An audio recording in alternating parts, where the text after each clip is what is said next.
Première épître aux Corinthiens, chapitre 6.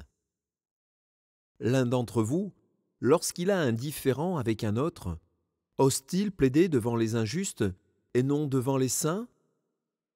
Ne savez-vous pas que les saints jugeront le monde?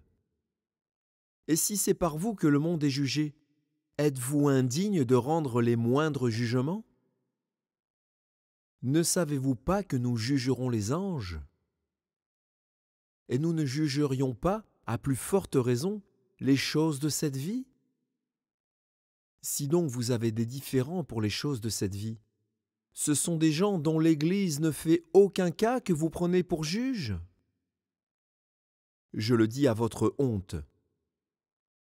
Ainsi, il n'y a parmi vous pas un seul homme sage qui puisse prononcer un jugement entre ses frères. Mais un frère plaide contre un frère, et cela devant des infidèles. C'est déjà, certes, un défaut chez vous que d'avoir des procès les uns avec les autres. Pourquoi ne souffrez-vous pas plutôt quelques injustices? Pourquoi ne vous laissez-vous pas plutôt dépouiller? Mais c'est vous qui commettez l'injustice et qui dépouillez, et c'est envers des frères que vous agissez de la sorte.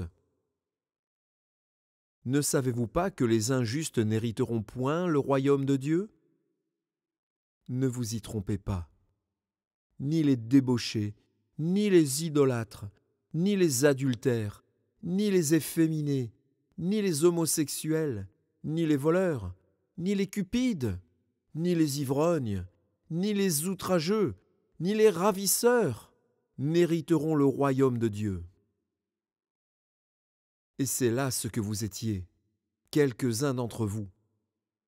Mais vous avez été lavés, mais vous avez été sanctifiés, mais vous avez été justifiés au nom du Seigneur Jésus-Christ et par l'Esprit de notre Dieu. Tout m'est permis, mais tout n'est pas utile. Tout m'est permis, mais je ne me laisserai asservir par quoi que ce soit. Les aliments sont pour le ventre, et le ventre pour les aliments. Et Dieu détruira l'un comme l'autre. Mais le corps n'est pas pour la débauche, il est pour le Seigneur, et le Seigneur pour le corps. Et Dieu, qui a ressuscité le Seigneur, nous ressuscitera aussi par sa puissance.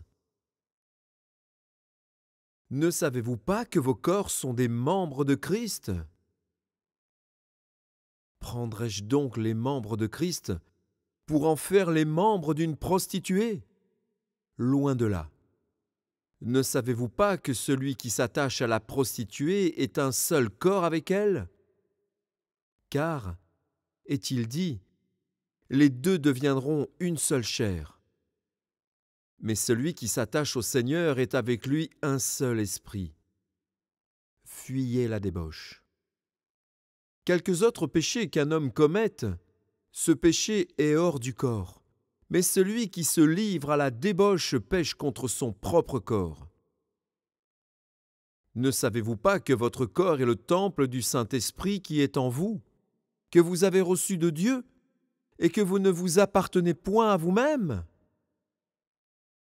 Car vous avez été rachetés à un grand prix. Glorifiez donc Dieu dans votre corps et dans votre esprit, qui appartiennent à Dieu.